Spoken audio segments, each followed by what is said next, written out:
Was that a premature gavel hit? I'd like to call tonight's meeting to order. If you can please stand for the Pledge of Allegiance.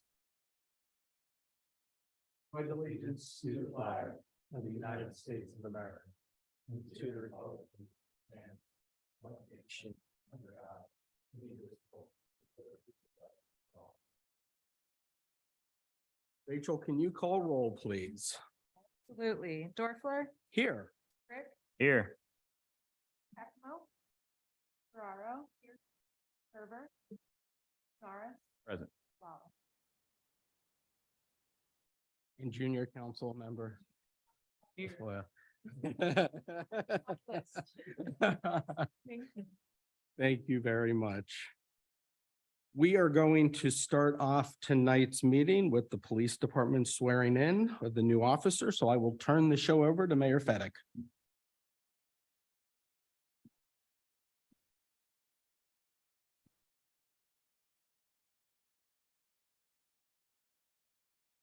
Good evening, council and mayor. We'd like to do a brief introduction of our new officer this evening. Officer Nicholas Matty was hired by the Kennesaw Police Department as a part-time officer last month in June of 2023. Prior to pursuing a career in law enforcement, Officer Matty attended Cabrini University, where he earned a bachelor's degree in criminology. While attending Cabrini, Officer Matty was a member of the men's lacrosse team, which won the Division III Men's Lacrosse National Championship in 2019. Nick graduated from the Delaware County Police Academy in 2021 and began his law enforcement career working for the Fulcroft Police Department in Delaware County, PA. Officer Matty will now be assigned to the Patrol Division of the Kennesaw Police Department. Thank you, Now- Chief. And I should have said, I'm going to turn it over to Chief Holdsworth. Mayor's coming up. Mr. Matty, if you would come up, please, sir.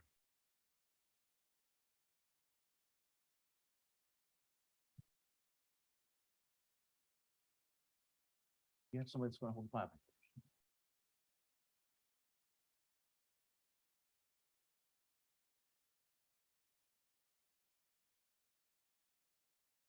I, Nicholas J. Matty, do solemnly swear that I will support, obey, and defend the Constitution of the United States and the Constitution of this Commonwealth, and that I will enforce the laws of this Commonwealth and the ordinances of the Borough of Kennesaw, and that I will discharge the duties of my officer today.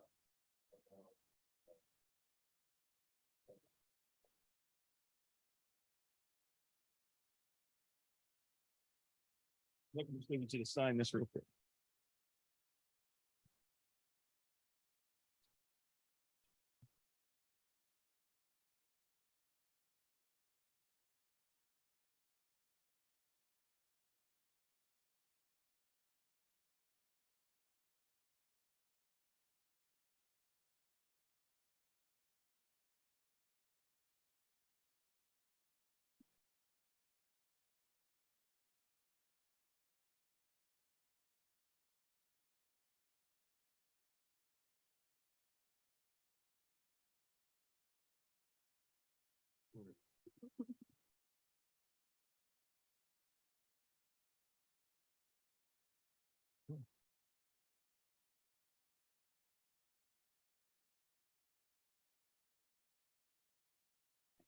And I know that just as we did on Monday night, I think we're going to take 10 minutes, so I don't have to make everyone wait till the end of the meeting for any photos or celebratory congratulations to our new officer. So let's take 10 minutes.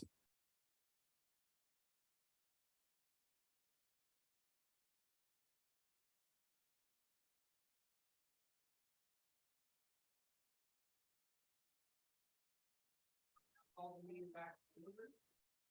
And the council will move on to the motion to approve the agenda and the motion to approve.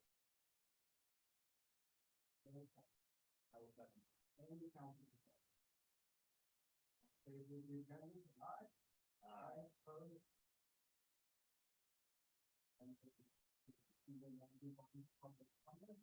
We've heard those speakers come to the podium and speak to the microphone.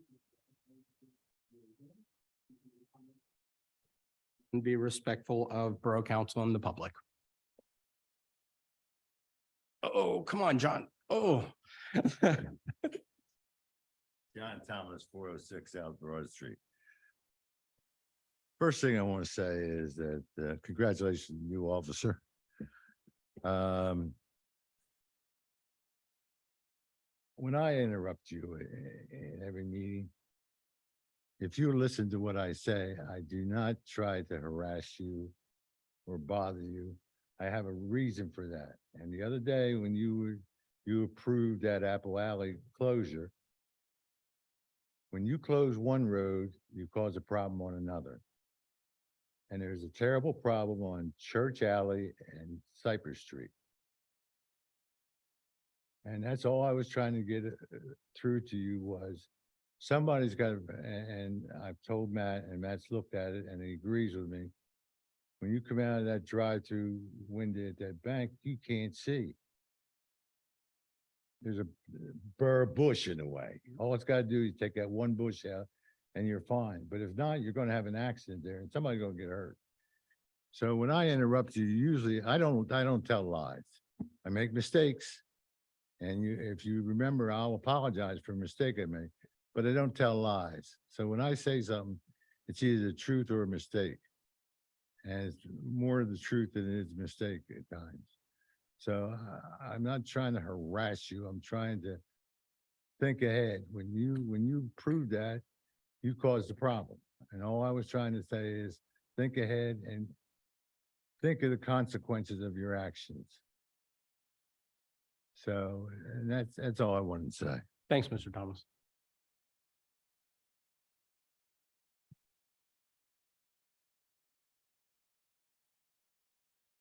Charlotte Watson, 523 Magnolia Street in Kennett Square. First off, I want to speak to the fact of conflict of interest. Conflict of interest can be financial or non-financial in nature. Let's get that straight here. We've heard time and time again, it's no monetary involvement. It doesn't matter. Influence is also a conflict of interest. And that's what that states.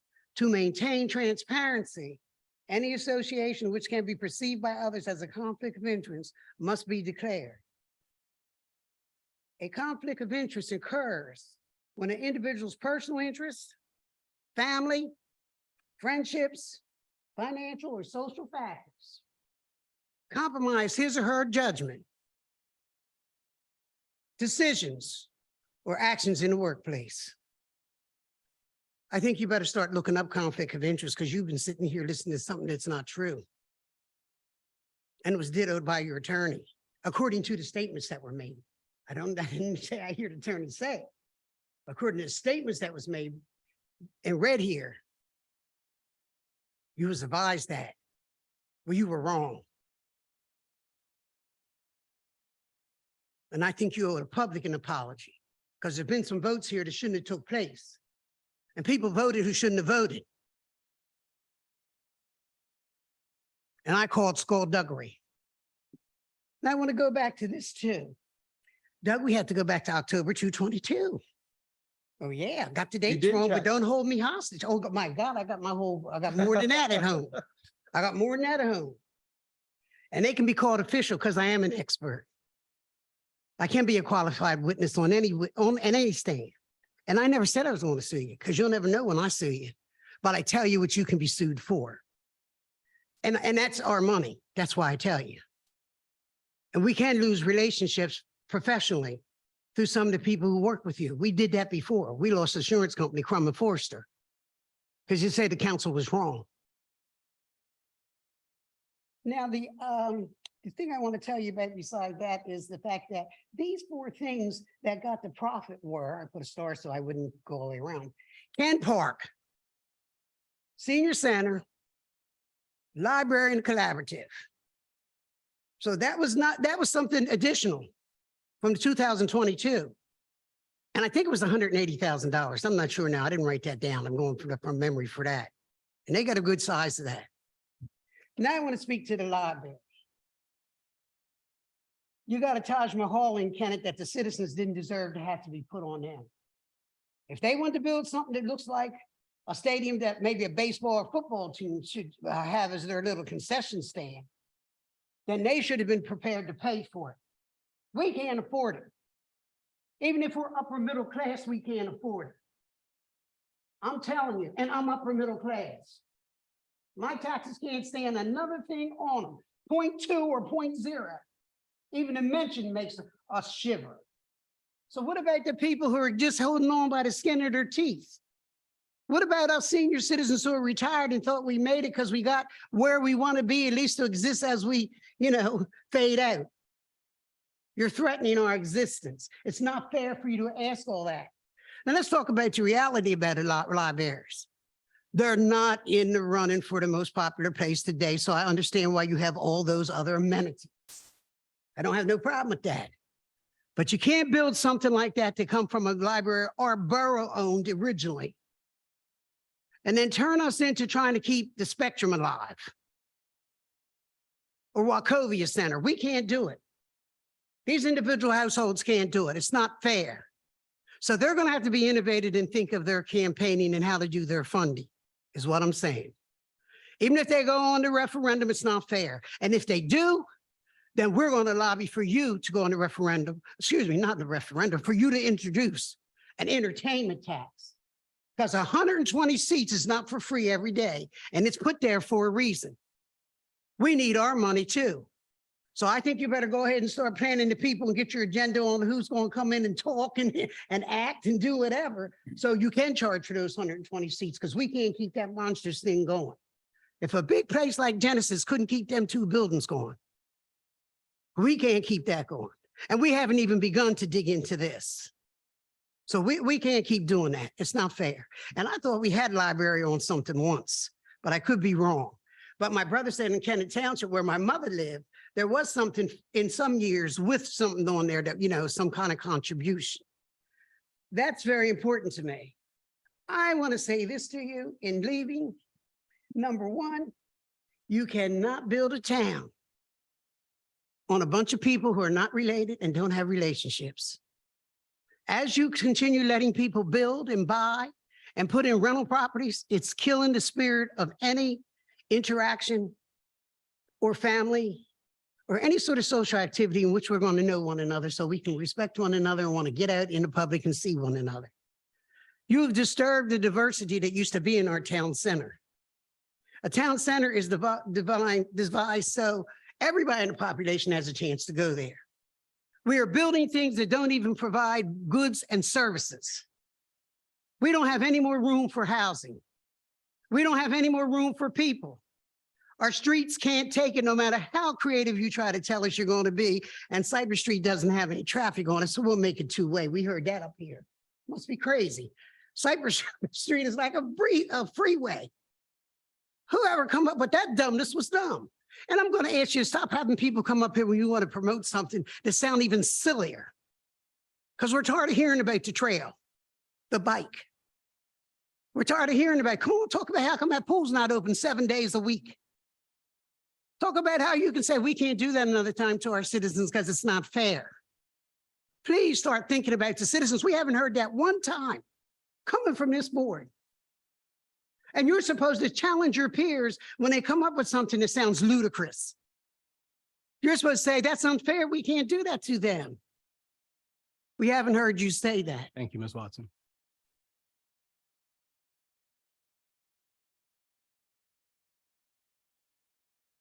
Hi, it's nice to see, is it Juan?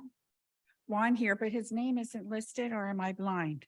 It's going to be on the next one. Okay, We already got it. okay, no disrespect. And he looks so nice and looks nice tonight. And I did say some of the other members are gonna have to dress it up a bit.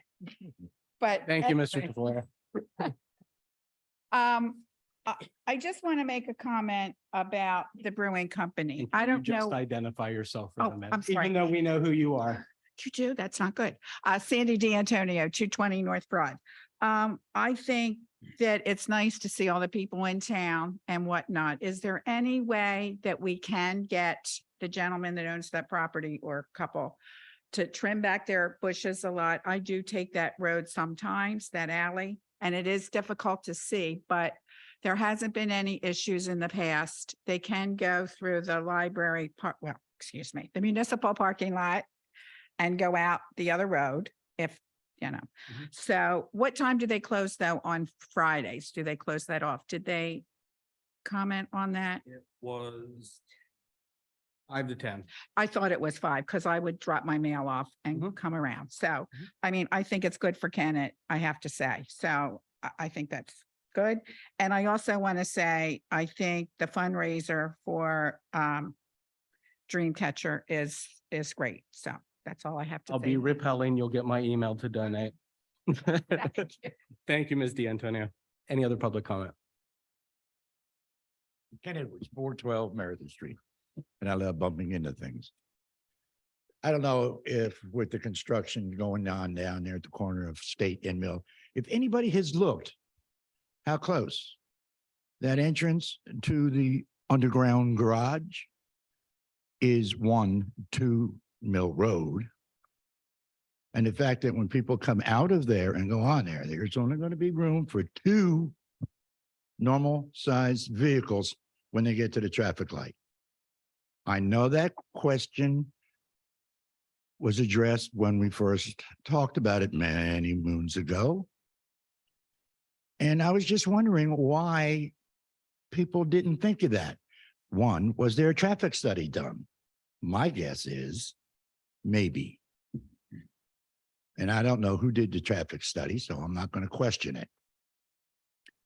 But it's getting to be, from what I can see, I know people complain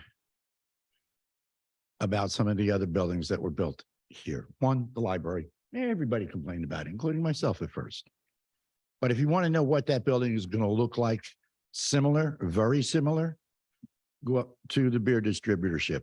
That's what that building's going to look like. Only I think this one's going to be 4 stories, if I am correct. It's going to be murder for people that live in that building, in those apartments, to come out. And for the people that use that street there to come out from my section of the borough back by NVF to go to Giant or go to Avondale or Tepconamin or visit people live over that way. There's going to be a backup there and it's going to cause problems. So, you know, plan for it. That's all I can tell you right now. Plan to hear a lot of, and excuse my words at this point, bitching from people. I kept it clean. Worse has been said here. Yeah, I know. That's why I said that. So just keep that in mind when you hear from it. I thought the entrance and the exit was going to be on the backside where that alley used to be. But apparently I was mistaken. But ponder it good and hard. At least learn from the mistake of this building. Thanks, Mr. Edwards. Any other public comment?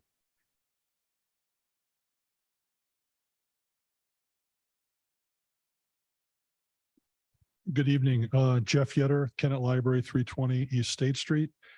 Kyle asked me to do the presentation again from Monday night, but I'm going to decline. That was 20 minutes of agony for, I'm sure, all of us. I'm here today to clear up some confusion before the referendum is discussed at the end of the agenda. Thank you. The referendum that's going to be decided on tonight has nothing to do with building a new library. The new library has raised 20.1 million out of 22 million. The borough, hang with me here, don't throw things yet, has not donated any money to this effort. Not a penny. They did give us a discount of $165,000 on the lot, a 30% discount on the lot, and they have waived our fees for permits and borough personnel. All told, it's about $200,000, and that's about 1% of the cost of the library, and we are very appreciative. We're not here to ask for any money to help build the library. If you forced it on us, we would take it, but that's not what we're here for. The library, in addition, bought 2 additional lots for $475,000 and created the campus, which now is approximately 1 acre. Tonight, the Kennett Library is asking the Borough Council to place a referendum on the November ballot. It would call for a 0.2 mil dedicated library tax. The voters could decide whether or not the tax should be levied. A yes to vote by the council does not approve the tax. That they don't, that doesn't help us yet. Only a yes vote by the public, the taxpayers who I've heard in this room many times, they want to decide everything and they should decide everything. Well, this is something we think they should. The 0.2 mil library tax is going to cost the average parcel $24.48 a year. That is according to the Chester County Assessment Bureau. To understand better that value, the Kennett Library last year, we spent approximately $980,000 and we delivered $5 million in services, 5 to 1 of what we spent. That's the kind of value we bring to the borough. The 0.2 mil at the current borough assessment would raise $50,760. We're not asking for more. From 2018 to 2022, we received 58,000. Last year, because of financial situation, which everyone in this room is aware of, it was cut to 40. We are simply looking for surety and be able to plan our budgets as well. Now, library referendums are the way the majority of libraries in America are funded. If they're not funded by that, the municipality that they're in pays for the entire library. Easttown paid for their library. Tredyffrin paid for their library. They're also very wealthy. So that's possible. We service 8 municipalities. Those other 8 municipalities put in $2.2 million towards this library. And they can't walk to it. They've got to drive here. This is your library. I know it's dangerous to disagree with Charlotte, but if you've been in the library, you would know that you're pretty wrong on people don't want it. Our circulation is way up, and those are books. That's common library books. We're up. Our attendance is double. And this is all for the library, and it's all free to the citizens of the borough of Kennett Square. So this is a heck of a value for the citizens. So if that referendum is approved by the citizens, and that's something we hope for, that will replace the $40,000 that we received this year. So they will no longer take that out of the general fund. The funds raised will be used solely to operate the library. And I'm not asking anybody to be a student of the Chester County library system, but well over half of the libraries lose money every year. Pennsylvania and Chester County do not fund libraries to the point where they can operate in a professional level. Many of the libraries have one employee. It's a storefront. It's an old house. You guys have what we've heard is the best library in Pennsylvania. I'm not saying that that's rather immodest. I don't know, but I can tell you people have come and they've been wowed. And when you, Charlotte, I hope you will attend some of our free movies, which you'll pay $15 at the movie theater, but you can come to us for free. Come to 2 of them and you've paid back your investment. So we very much appreciate it. Thank you. Mr. Thank you. Chair. Any other public comment?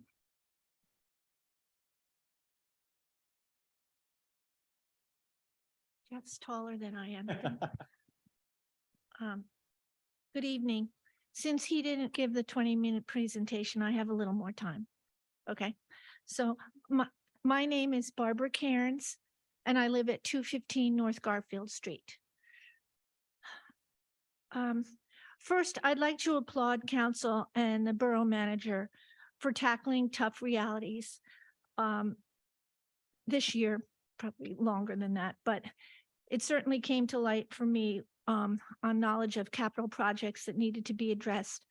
And then unfortunately, that meant some decrease in the annual contribution to the library. At the time, however, the library didn't whine.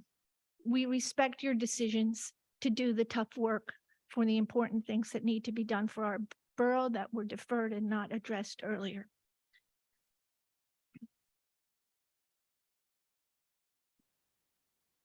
So we didn't whine, and we'll do our share to bridge the budget gap, while at the same time raising $2 more million to complete the library.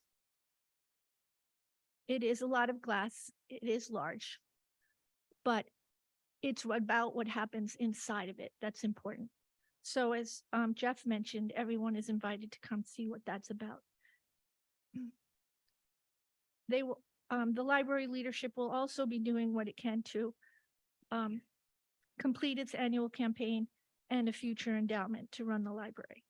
So the leadership of the library has its big boy pants on, just like you do, to make those tough stances and get the job done. So what I'd like to share with you today are a couple of perspectives, because Borough Council changes a lot. And this has been a project 20 plus years in the making. So all of you may not have all of the history. I'll be brief. 3 points. One is looking back. The second is looking forward. And the third is the customer's perspective. Looking back, Borough Council changes. So without being ungrateful for the annual gifts that you have, the council has voted on over the years, or the concessions that Jeff mentioned in terms of making it possible to finally move forward. Let me tell you that there is a long history of Borough Council being a major impediment to the library. Moving forward over the last 20 years, I won't get ugly about it and tell the various stories. It's behind us. A lot of positive work has been done. But what I'd like to see is council's vote to help be consistent in the support of the library. And this referendum will help do that. Excuse me. I think all of you recognize that the library is a major public asset, worthy of continuous, generous support within the means of the overall budget. Looking forward, might I mention that over 20% of Chester County residents do not have a high school diploma.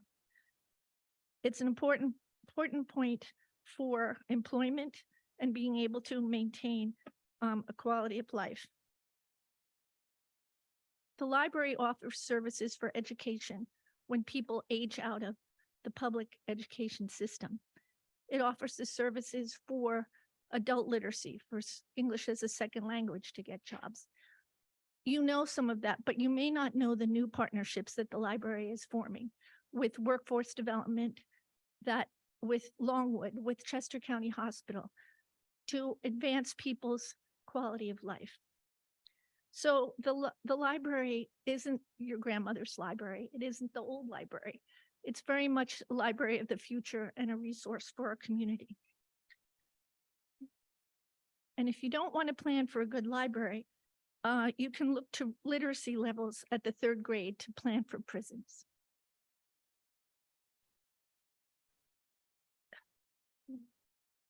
In addition to the library's 5 points of literacy for a productive and balanced life, which are basic literacy, social literacy, technological literacy, finance, and health, are being addressed with programs and partnerships across the county. I mentioned Penn Medicine, University of Westchester, Longwood, and others.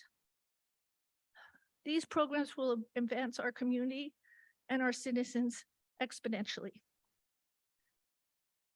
Finally, I'd like to leave you with the adage in business that the customer comes first. If you're not serving their needs, you don't have a business, or you have a declining town, in our case. For over 20 years, the citizens of Kennett Square spoke loud and clear that they wanted the library in town, in the borough. Those outcries often set the library back in its planning, even when it tried to stay in the borough, and it couldn't because the land might not be available at a certain time or other issues. So we're beyond that now, and we're here, and the citizens wanted us here.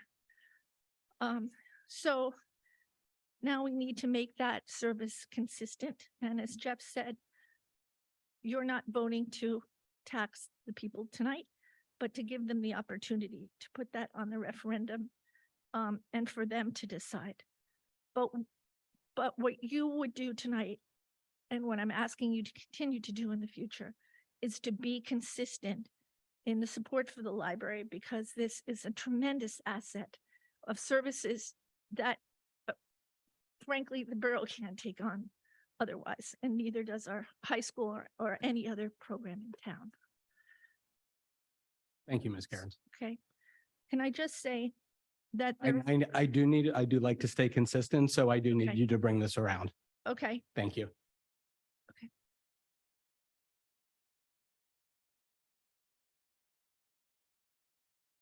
Thank you for your comment. Is there any other public comment?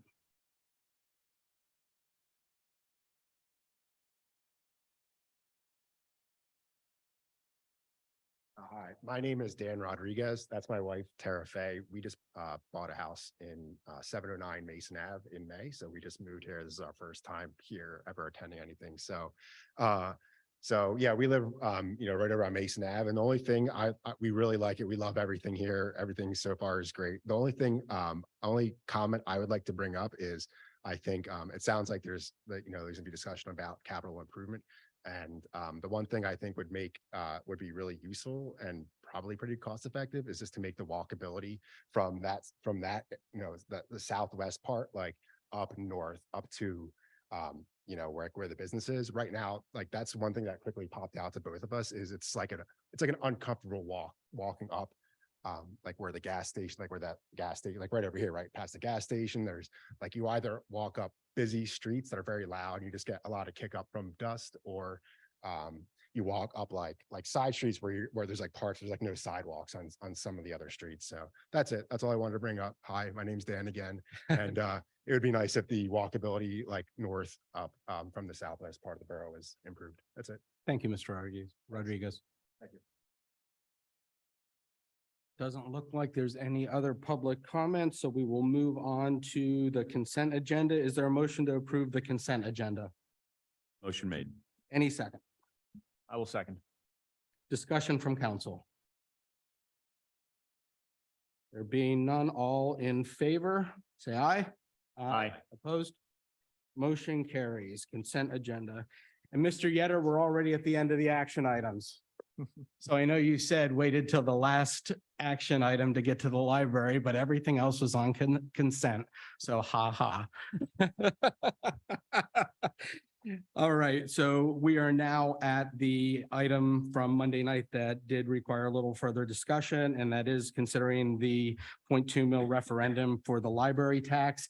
Any other questions or clarifications from council, from either the library, from the borough manager, or anyone else? As I understand, it was briefly discussed, there are, I believe, at least two ways to get a referendum onto the ballot. Either we put it on there, or correct me if I'm wrong, they are able to get 3% of the voting electorate at the last election to petition and have it put on. Correct. So one of the things that I think is, in my personal opinion, it's almost a foregone conclusion if we do not put it on the ballot. Mr. Frick, is this a question or discussion? Suppose it's discussion. Then what I'll do before we get to any discussion, let's have a motion. So the motion would be to move to authorize for referendum the 0.2 mil library tax. I will make that motion. Okay, I'll second that motion. all right. Council discussion. Right. So I think my personal opinion is it's a foregone conclusion that they'll be able to get 75 signatures to have it on the ballot, the second way. So it's almost might be considered a good faith measure for us to save them the footwork. And even beyond that, I like the idea of a referendum. I like the idea of the citizens having direct say in something. As someone who, honestly, the citizens didn't have direct say in being put on council. So yeah, I think that, and then also my second point is whether this is something that we can say now or commit to,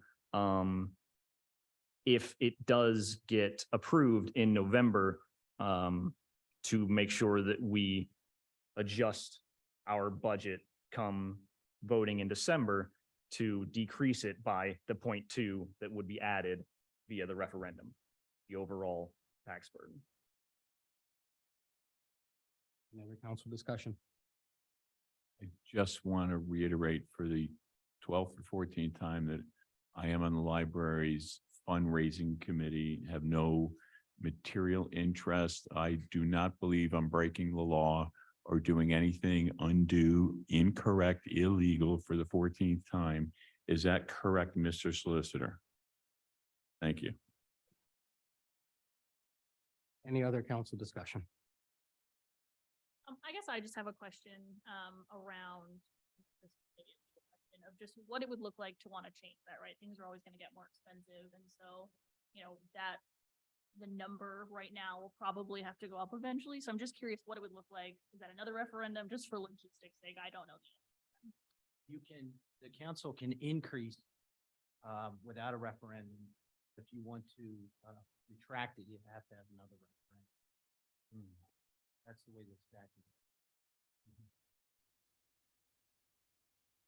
I think that one of the points that has really, if we were having this discussion at a time not after such a large tax increase, this might be a much easier discussion. But one of the things that stands out, and Mr. Yetter hit on it, Ms. Karen's hit on it, is the consistency aspect. And it still amazes me that this project has gone forward with so much inconsistency that the library board, the library staff, the library has faced in this project. And a lot of that is from the borough through no fault of ours, but different public works director, different zoning officials, different council members. There has been a lot of inconsistency. So I think that if we're able to put that small amount of consistency into the library's budget, then I think we owe them that opportunity. Any other council discussion? Mr. Mayor. I want to echo what Councilman Frick said as well. I believe that it's great for the residents to be able to make their own decision through the referendum. The library board is all volunteer. The campaign board is all volunteer. They have worked nonstop the last several years to make the library a reality. If we can give them one little break by not having to walk to 100 homes to sign some documents that we know are going to get signed, and give them just a little bit of a break in their efforts and their times, and just say, yes, let's get it on there. We should know it. Why would you not? Right? At the end of the day, it doesn't impact the vote. It doesn't impact the result. It just makes a nonprofit volunteer organization that serves our community well. It just gives them a little bit of a head start and a little bit less effort. So I think it would be ridiculous to not give them the opportunity to do that. And the reason for the referendum of consistency of funding is critical for any nonprofit. It's critical for any organization. And as funding mechanisms change, right, we already know that there were things that previous councils promised that on a handshake that didn't happen. There are things, right? There are always these things happen. And so the way we can make it more transparent, more consistent, is to get it on the tax roll and to provide them with a consistency of funding. And we're not going back and saying, well, 3 years ago, council said they weren't going to charge us for parking. And 2 years ago, the zoning officer said this. This is about transparency, consistency, and just giving an organization a little bit of relief. Thank you. Thank you, Mr. Mayor.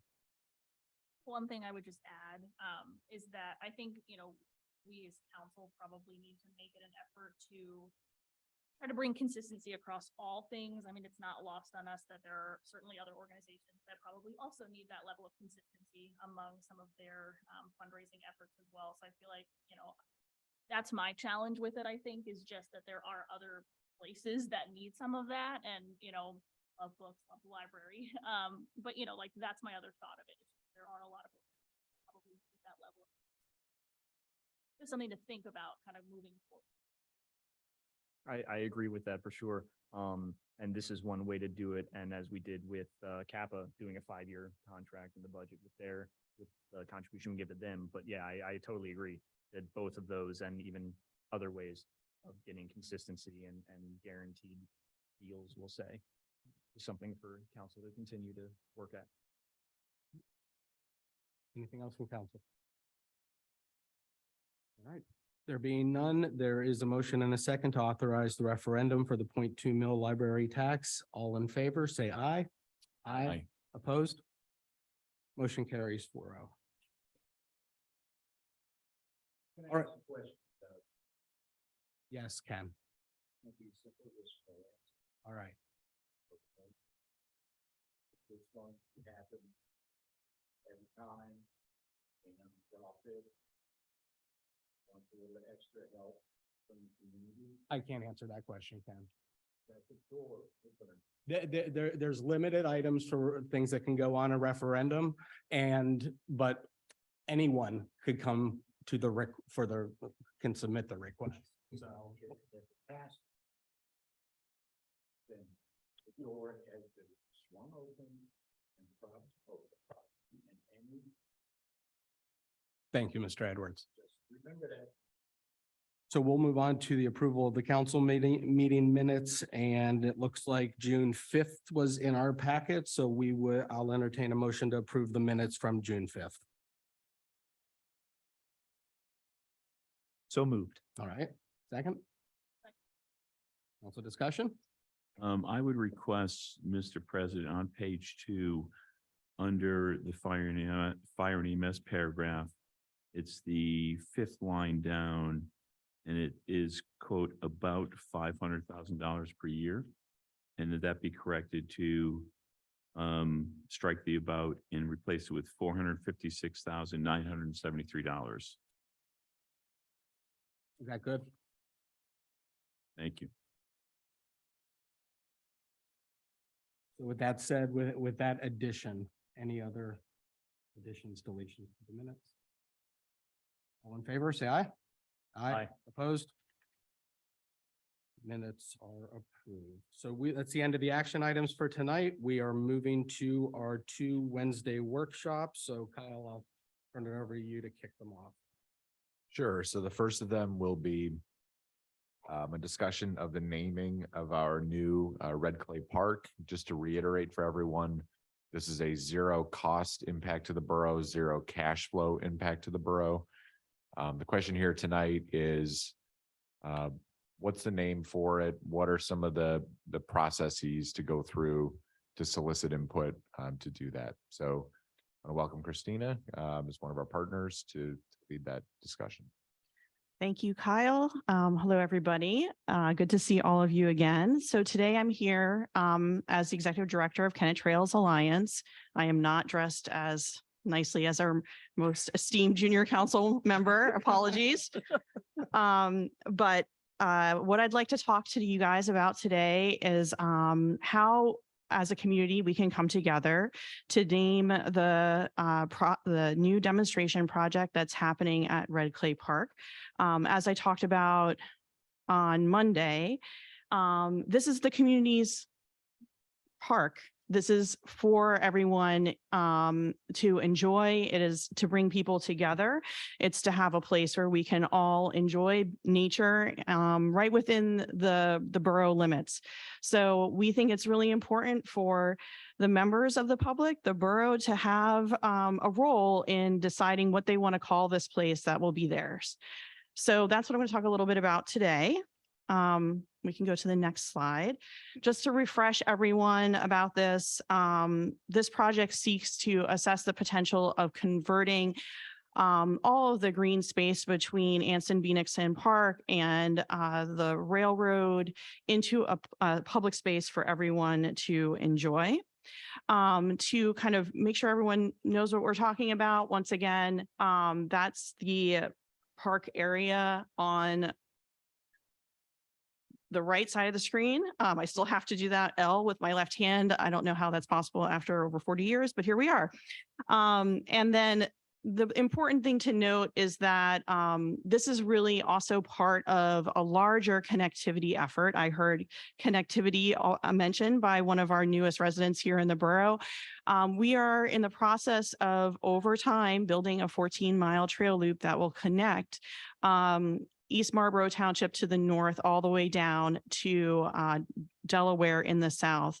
And this will be one of the amenities on that 14-mile trail loop and really connect the heart of the borough to a lot of different parts of our community that, you know, kids will be able to ride their bike down to Chandler Mill Nature Preserve and play in the creek, right? I mean, there'll be a lot of different possible options for Borough residents to really get to all sorts of places that we want to go. So what are we actually naming here today?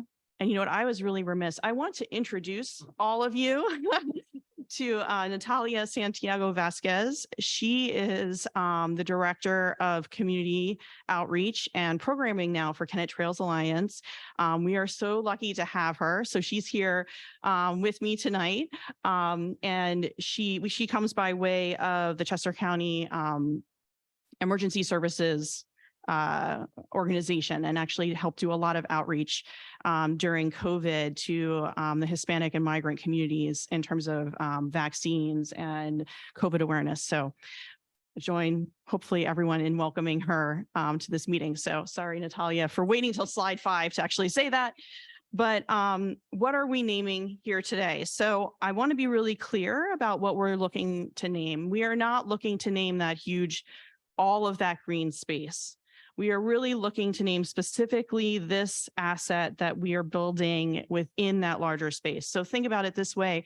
Over time, you know, if we have recreational amenities all the way through Anson B. Nixon Park down to Birch Street, if you're hanging out with your friends, you want to say, hey, I want to go meet at Bird Alley or whatever the thing is that you call it.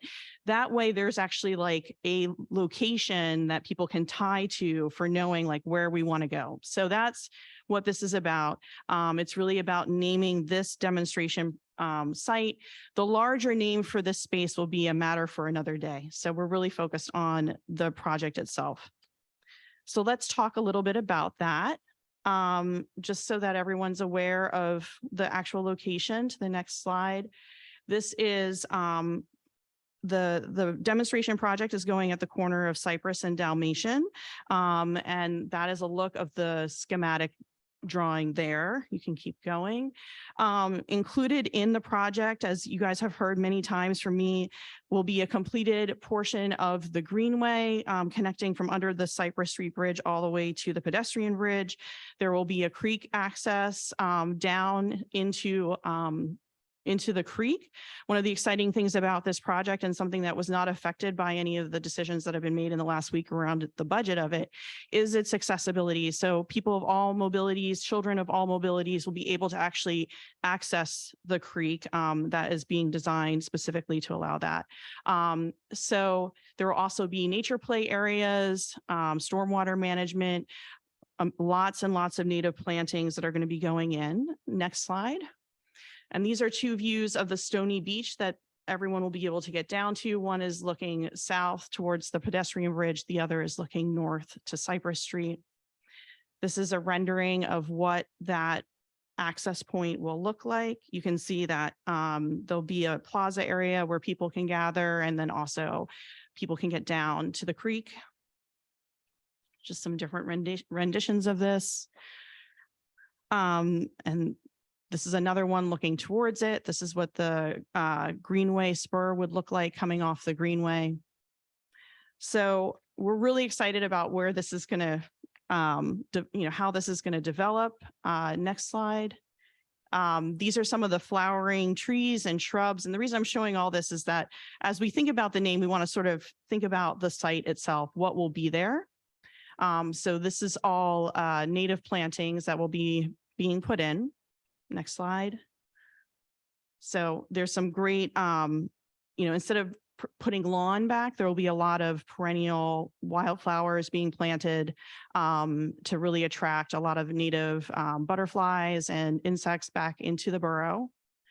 And then one of the things that I think will be the most fun is nature play. So there is going to be a large log with a root system coming off of it like this that kids will be able to play on and climb. There's going to be, those stepping logs that you see down in the back in the corner there, things like that, that kids will be able to enjoy. So when you think about this park place, there's a couple of underlying values that we really hope are embodied by this. One is community, as we've talked about. Another is connectivity to nature and each other. A third is restoration, because we are really working to remove a lot of the invasives and dead ash trees that are in that area and really rebuilding the riparian buffer. And last but not least is play. Like, let's have a good time and enjoy ourselves and let the kids have fun too. So when you think about those underlying values, that's what's kind of informed our naming process. So this is what we would propose would be the process by which we would name this little place. One is that the first step would be that the public can submit names that meet certain criteria to the Red Clay Park Advisory Group, which has been in existence through the development of this project. And they're going to be asked to choose of all of those names 3, which then the public would have a chance to kind of choose their last one. So the name and then would be unveiled at the grand opening of the park, which is hopefully going to be in the late fall of this year, which is very exciting. To refresh everyone's recollection, this is the advisory group that makes up, I'm sorry, these are the organizations that make up the advisory group. And they have come to provide all sorts of different expertise. They include landowners that abut this area. There are a number of borough staff members as well as borough committee people who are on this. And, we hope that the group has been incredibly resourceful and helpful throughout this process. So they would be kind of the sort of first cut at the names. And then talking about criteria, what we would recommend is that the name should reference one of the following criteria in accordance with sort of what we were talking about earlier, which are the values that this park kind of is looking to bring to the community. One is the natural, geological, or other features of this pocket park, the geographical location of it, native plants or animals that are in our area, or a cultural or historically significant reference to the surrounding neighborhood. So some of the other considerations that would have to kind of play into this is whether the name can be easily translated into Spanish. We want this to feel like a welcoming place for everyone. In fact, this survey will go out in English and Spanish. So the opposite is also true. It needs to be easily translatable into English. And then we really think that wayfinding, which is the ability to find this place, is really important for the name. So we want the name to help tell people where they need to go. One of the things we wanted to put in here is that we don't want this to be about naming the park after specific individuals. If I can throw out a crazy hypothetical here, if it was, Doug's Park or Matt's Park, it would really divide the community to have to then choose whose park is it going to be, right? See, and then you have this as well. So we would really like it to really focus more on the community, the nature, the connectivity of what this is supposed to embody. So how would the community do this first step? Well, you can already submit names in either English or in Spanish on our website.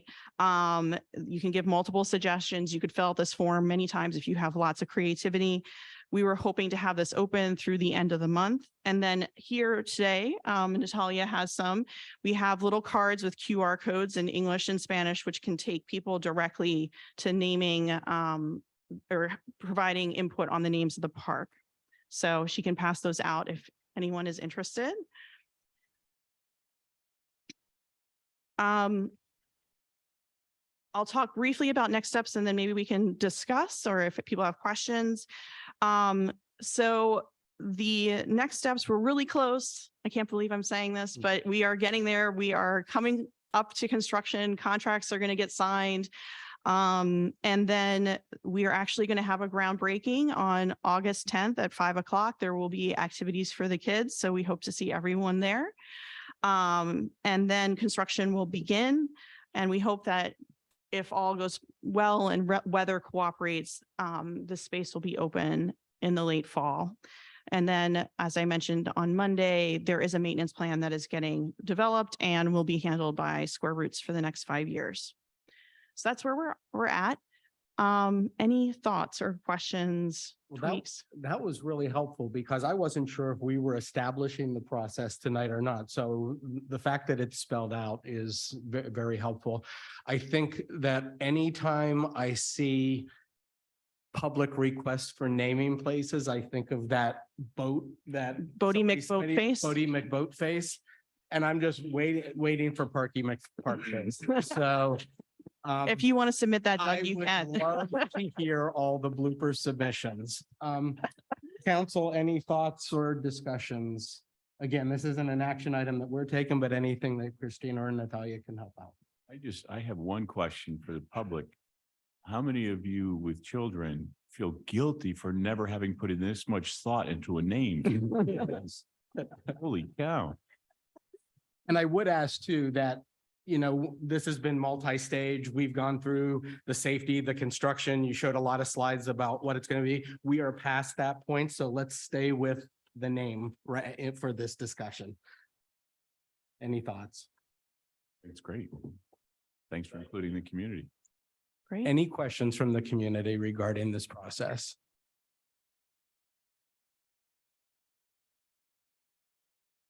Great question. So we are going to be reaching out not just through social media, but also through like putting these out into various places that we frequent every day, whether that is coffee shops, laundries, you name it. So we're going to be also distributing that through the Kennett Collaborative newsletter. If you have suggestions, I'd love to hear them. If it happens to show up in a story in the newspaper. Exactly. Yes, you can't get everyone. Yes, and also by word of mouth, if you'd like to, let people know about it. We love that's how a lot of things happen, right? It's just community chatter and connectivity that way. So. John, oh.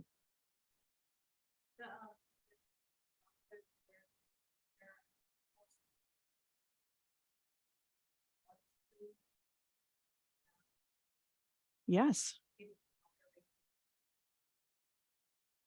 Yeah, sure. So it is at the corner of Cypress and Dalmatian. There's a church there now, but there is an existing gravel trail behind that.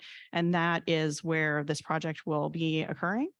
In terms of the trees, I believe there are only 4 trees, maybe it's 9, that will be taken down. And the majority of them are ash trees that are in trouble anyway, due to the emerald ash borer. We had like some insanely large, I want to say 50-inch tree that fell down in that space this year. That's actually going to be used for the nature play. And then any trees that are taken down or who have fallen down, a lot of that, that wood is going to be chipped or used in the nature play. So everything is kind of kept local and reused. Oh, great question. We are not on this project, but we have worked with Eagle Scouts in the past. So right by the site, there was a native plant garden that was put in similar to the Meadowitos project by the library. And one of the Eagle Scouts designed a watering system that enabled that project to go forward and withstand the summer months of not having a lot of rain. So definitely also welcome volunteers. We are having a volunteer night on Friday from 6 to 8 at the Creamery. There are free drinks and appetizers for anyone who wants to come out and learn more about how to volunteer, including for helping do planting for this project. John. A little disappointed. I think it's an ideal spot for Mm-hmm. just that spot. Only because turning down on. Turning down on built that firehouse in Borough. He got that grant and his fire really cheap. Without him, that property wouldn't be there. Yeah. And then he would have not, he went volunteer. He got cancer a couple years ago. Nobody represents that area more coming down. He said, and I'm not talking about the whole trail, but without counting that whole property, and doing like that firehouse being built in Borough. And the property, he kept it, took care of it, so the house, turnover and everything.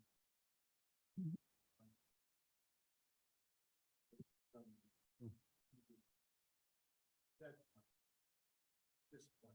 Well, I appreciate that. Maybe we can work with the fire company to find another way of recognizing him too. So I think this does not have to be the only opportunity. But I appreciate that. Yep. Yep. Any other questions? Thank you, ladies, so much, and welcome, Natalia. Yeah. So can you just remind us what the cash investment is in the development of the park? Because especially for Jen reporting on, I don't know, Jen, if you know what it is, but there's no tax dollars going to this at all. And what's the, yes. Yeah. Yes, so for this demonstration site, the construction cost will be over $700,000 and the total, and there is a $125,000 grant for construction that's coming from the Commonwealth Finance Authority.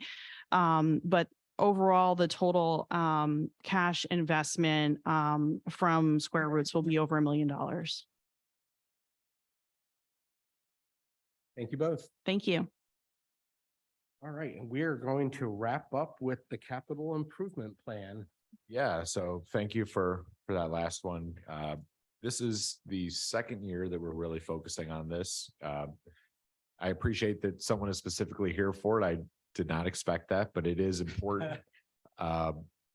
So just to reiterate this, it's probably boring, but every year we want to go through a systematic planning effort so that we're investing purposefully in things that we care about. So every spring we do a strategic planning session. It's open to the public. We have multiple meetings. We come out of that with a document that says, here are our priorities as a community. Then every summer we go through a capital improvement plan, which looks a little dry, but it's essentially all the major projects, right? So all the big projects that we value as a community. This is to make sure we're directionally headed in the right way. Then in the fall, we do our budget, which is all the smaller efforts, all the day-to-day maintenance, all the staffing that you need to fill in the holes left by the major projects. And then in the winter, we'll do an evaluation. So that's when we're doing our staff evaluations. We'll do one, how quickly did we respond to potholes? How responsive were we to customers based on feedback? How well did we do on spending capital dollars and finishing projects? And that then leads into the next spring's discussion of, okay, given where we are now, what are we looking to do? What should we focus on, pivot if we have to?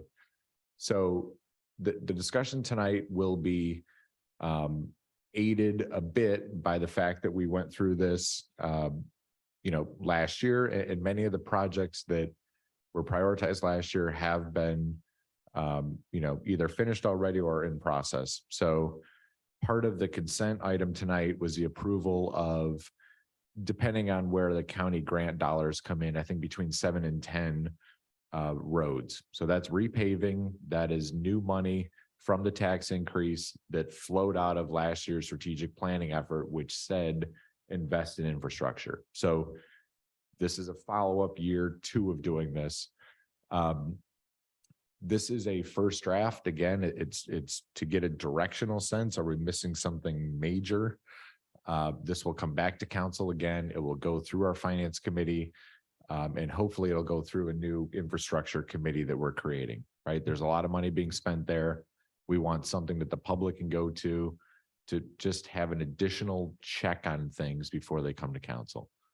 So Denise is here tonight, our Assistant Public Works Director. Her and I are going to share this, and we'll try to keep it relatively brief and then take some feedback. So if we could just bring it up to the top to start here, should be streets, I believe. Yeah. So this is actually a point based on the public comment tonight, which could be a directional feedback for staff, which is we have streets, we have beautification. Do you need to talk about paths independently? Typically that's done by our nonprofit partners, but it's something to consider. So going through streets, Birch Street, the borough has a match of, I forget the exact number, but about 230,000, 240,000. That was originally approved so that the borough could deal with the stormwater, the flooding issues on the road. And basically the cost was too much, so the borough found a grant to do it. And then it was brought to our attention, okay, you can use that grant and the cumulative, so this is what we started with, the grant brought us to here. You can then use this as the match for a bigger state grant, and that's what we did. So that's how the borough can get, 10x investment in that road from our local investment. The next project is installation of sidewalks. It is a north-south connector. It's not in the southwest area, but it's same idea. And then road resurfacing. So let's just quickly go through this one. You'll see roughly on the right edge of the top header for Zoom, you can see the middle colored column. It's about 125,000 a year coming from your gas tax. So you pay some tax on all of your gas that you buy, and the state then redistributes that back to municipalities. So that's baked in, that's been there. Typically, we've used that for repaving. The number that's new is I believe it's 425,000 a year. So that's 250,000 for a mill. That's a taxable unit. We committed 3.5 new mills last year. We committed half of it to roads. So 1.75 times 250 is 425,000. So that's where you're getting that number. So each year we have 550,000 to put into roads. And based on our recent math, our public works department's done a really good job of innovating and doing some different ways of paving to make it more efficient. We think our annual is around 600 to 625,000 in need. So we're pretty close to that. And I think you'll see with, potentially 10 roads being paved, you're going to see a real improvement this fall. So I'll start to speed it up a little bit. Going down, the next section is water. So government accounting is by fund. So you have a water fund, you have a sewer fund, you have a parking fund. They're independent little bubbles.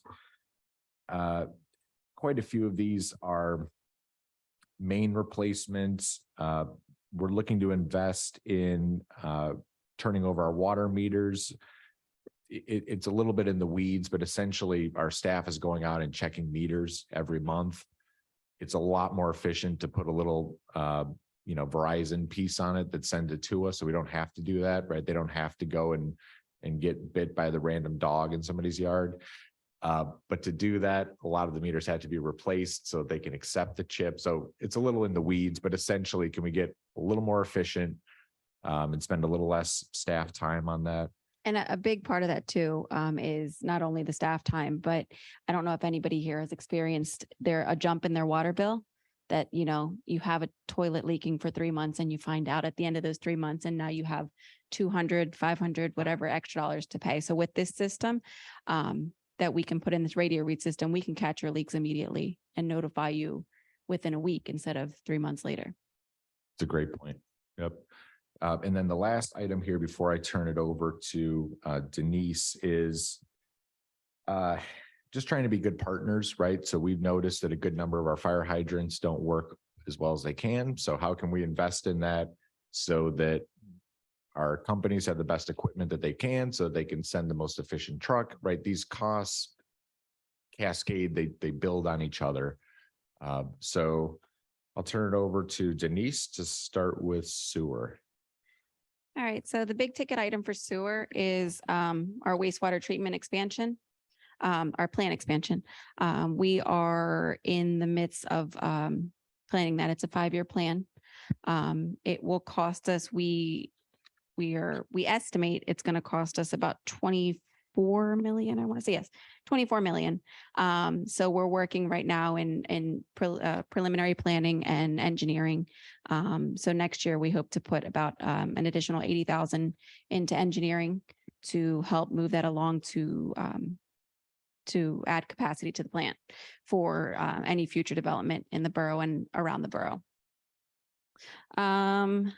We also have projects like you have to bear with me here. We're replacing a pump station on South Street. And a large part of that is being done with developer funds, not with borough funds. And that's something that we've needed for a long time.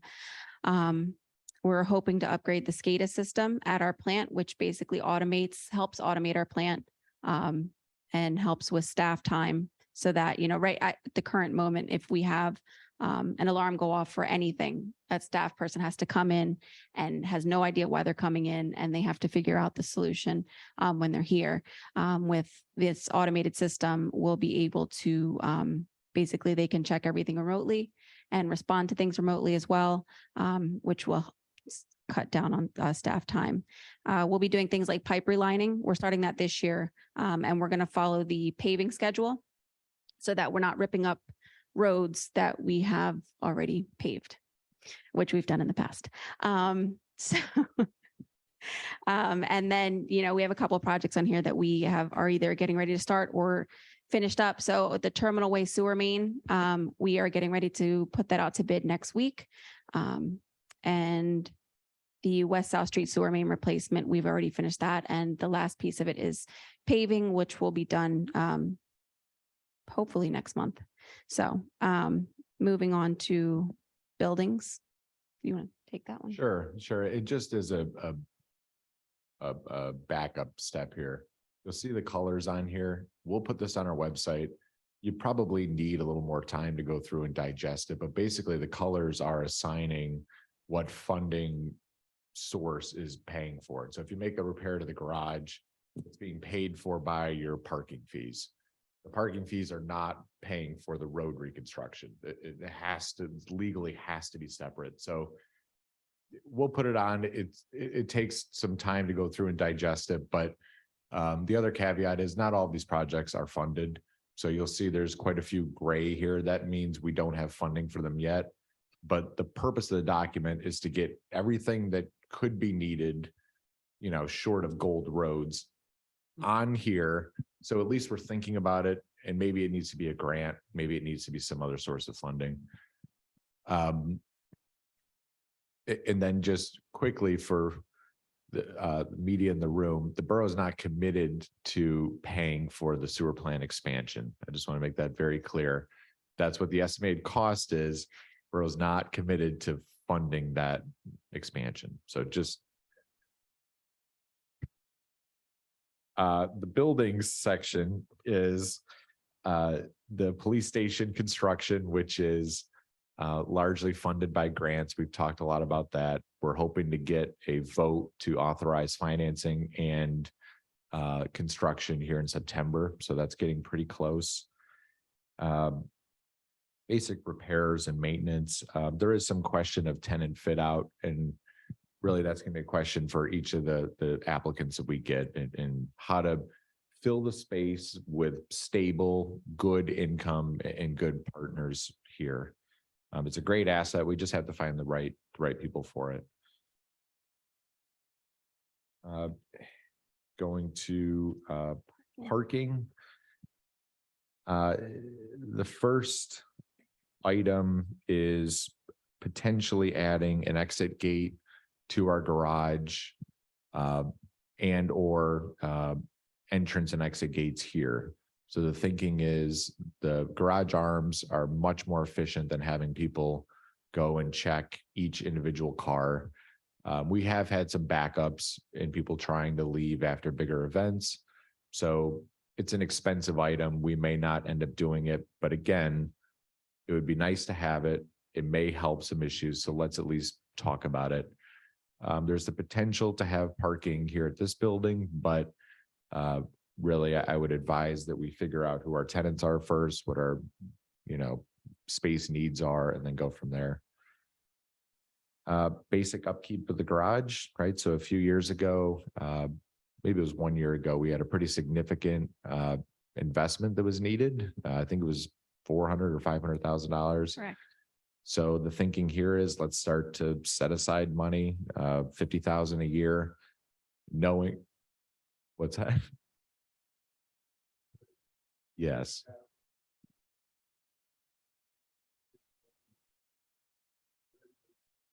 Yeah. Yeah, none of this is really rocket science, right? It's if we have some extra funds that we should set it aside for when we probably don't in the future. So that's what's going on there. And Denise, you want to take fleet? Sure. Like Kyle mentioned, some of these are just kind of a wish list for us, things that we've identified that we would like to have, but that are currently unfunded. So it's kind of just up in the air right now. One of those things is a sludge truck. We would like to have a dedicated truck to transport the sludge from the wastewater treatment plant to the disposal centers. We don't currently have one. And, you know, acquiring one would make our life a lot easier down at the plant. This year, or last year for this budget, council approved the mobile workstation outfitting. It's basically getting standardized commercial grade electric tool sets to keep in all the borough trucks. Because we've had instances where we show up to jobs as we respond to a lot of emergencies and we don't have the tools we need.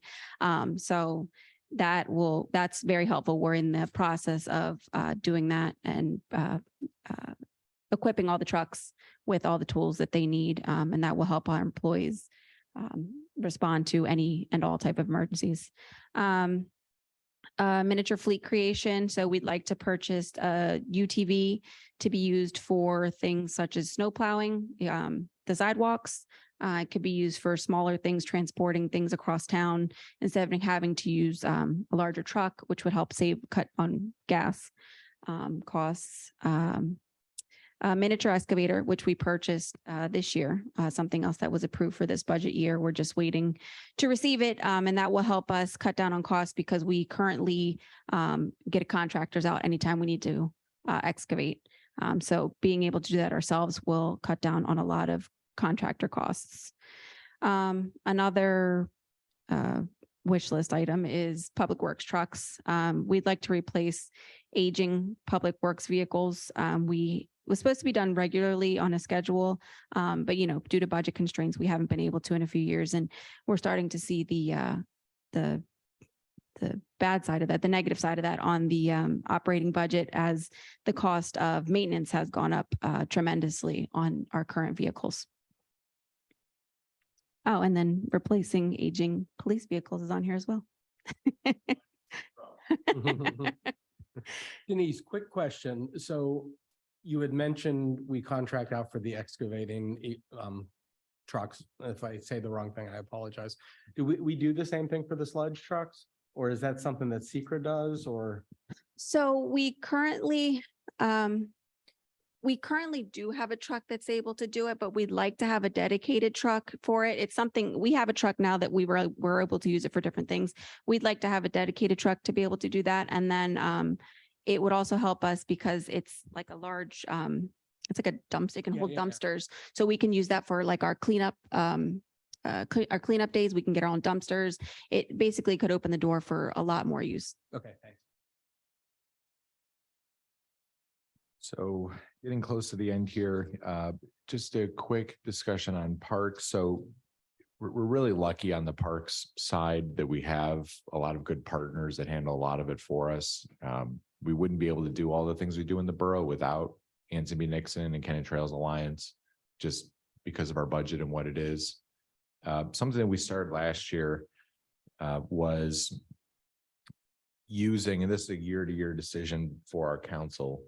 Last year, we funded some capital purchases of equipment for our Anson B. Nixon partners. And the reason was there's a fee for new developments that each unit pays a fee for, it's called a park impact fee. Basically, it's requiring new development to pay into the pot to deal with the cost of new people coming in. So we use some of that to buy them new equipment so they could be more efficient with the volunteers and very limited staff that they have. On that point, right, they then agreed to buy equipment that we could multi-use in a snowstorm. So it's just a way of trying to support a nonprofit partner, one-time expense that doesn't get us into a year-to-year financial commitment. And the last piece is some consideration. This is, potentially a nice to have, but some green initiatives. It's important to do things from that perspective as much from a ethics perspective as just a cost perspective. So we've started to change to electric equipment, as Denise mentioned, because it's just more efficient, right? It's just cheaper to operate it. The side by side we're looking at, if we can get an electric small vehicle in place of driving a large gas vehicle, that saves us money. So this is, maybe we can get a grant for a solar panel somewhere. It's to save money. That's the primary objective of it. And then general beautification, again, that's unfunded as is, but there is a desire to make this town even more beautiful, and that may be something that's funded by grants. So that's the gist of it. Again, this is a first draft. We're looking for directional feedback, major misses, and this will again come back to the borough again for a real vote.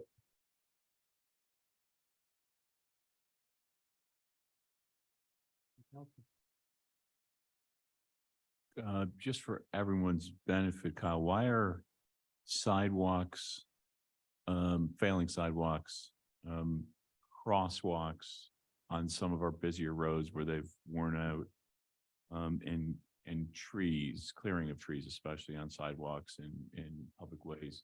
Why is that not included in the capital budget? Sure. So in Pennsylvania and in this borough, the maintenance of sidewalks and trees are considered the responsibility of private property owners. It's important to Mr. Rodriguez's comment earlier of improving the walkability, especially of the borough. And I know Terry and team have started to talk to folks that have failing sidewalks, especially that are unsafe, to try to improve those around the town. You certainly have every right to send a note in to the town, especially under the new communications we're trying to do, to say, hey, this sidewalk is dangerous, and the borough will follow up on that. And the same thing for trees that are blocking the sidewalks. I mean, just send a picture. I did a couple of weeks ago it should go to codes enforcement, right? Or should go to info. What's the? Sure. You can send anything to help@kennettsq.org. You can call, you can walk in. But to your point, Bob, it's ultimately a policy decision for the borough. So in the past, we've not stepped into that responsibility because it's outside of the absolute necessary purview of what we're doing. But council can always choose to step into that, whether that's funding for repairs or whether that's committing us to do stricter code enforcement of it. That is a policy decision for council. Well, and I know that the history of this council and the planning commission for land use development and new construction, things like that, it's been pretty consistent that sidewalks are required for newer projects to build on that walkability.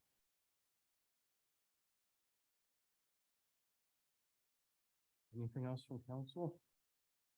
I think there's a lot to take in and process, and we still have 3 council members that need to see this. So, yeah. Oh, yeah, sure. Ms. Cairns.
that is something that is going to be addressed. The road, when we're done with Birch Street, will be level. It will not be this U shape anymore. Yep.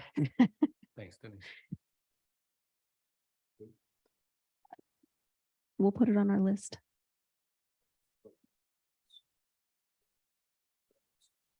Well, Just to be clear, I'm sorry, oh, Denise. go ahead.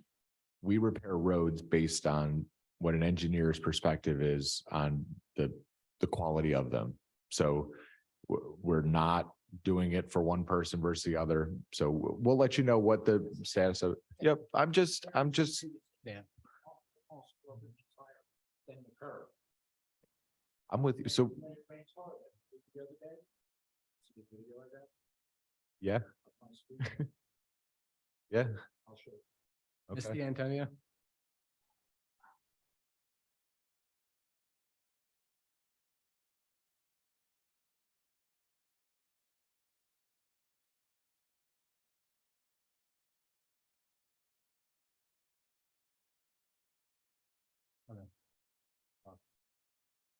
That's because it kept getting run over by tractor trailers.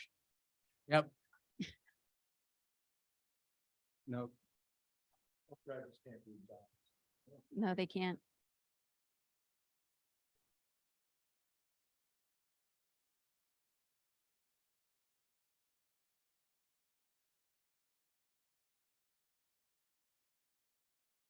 Run.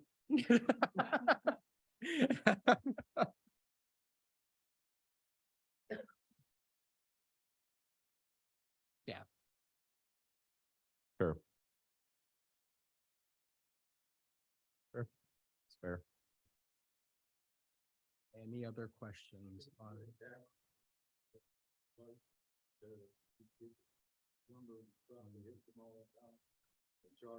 Let's not get down a rabbit hole with a different topic, John, but Chief, that's a good question. We cannot. But there's other avenues that we can explore. There is other avenues that we can explore for that problem. Yep. All right. Mr. President, if I may share one thing with you before you end the meeting. This was a letter that hit my desk about a week and a half, 2 weeks ago from a student that just graduated at the recent high school graduation. And it was very impactful. So I just wanted to share it with council and the mayor and the public as well. Dear Officer Boyer, if I got your name, my bad, I didn't mean to. You're the most amazing officer and person I've ever met in my whole life. Never in my life have I had such a close bond with someone who now has turned into my officer dad, LOL. As you know, I don't have a dad, and you've made me feel safe and made me feel cared for the way I wish my dad did. There's so much I wish I could tell you, but I can't because I'm going to cry. You have turned my high school days from an upside down day to an upward day, and you made me feel like I could do it. You helped me believe in myself, and I've never had someone who helps me feel secure about myself. I'm going to miss those talks about boys, grades, my life, my family, and especially thanks for caring about a person, I won't mention their name. He means the world to me, and the way you've cared about him makes me cry. And he talks about that too. He wished he had his dad to guide him through these 4 years that you've been able to help guide me through and him to a better path. And I thank you for that. You've given me a reason to live and to keep going on in life. I'm going to miss you so much. There's no words that can explain how I'm going to miss every talk about the smallest and simplest thing that I didn't care, but you made all the difference and an impact. Thank you for listening when I needed someone to talk to, and never for judging me as a person for what I've been through. Thank you for always making sure that I'm eating or if I'm okay. Thank you, thank you, thank you for existing and coming into my life. And you've given me a different perspective on people and in life. I will forever keep all the advice you gave me in my heart. Signing off, one of our infamous students that graduated from Kennet High School. This was one of many instances that I've seen like this, of the positive impact that our school resource officer has had helping these our youth grow up. And I just wanted to share that with everyone. Thank you so much. And I think it's very important next time we see Officer Boyer that we relay our thanks to him.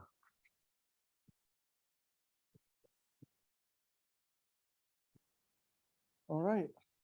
I don't think we should bring up anything else because that's a good way to end, but I will open the floor. Anything else from council? Junior Counselor, anything? Mr. Mayor, Mr. Manager. Thank you all. Meeting adjourned.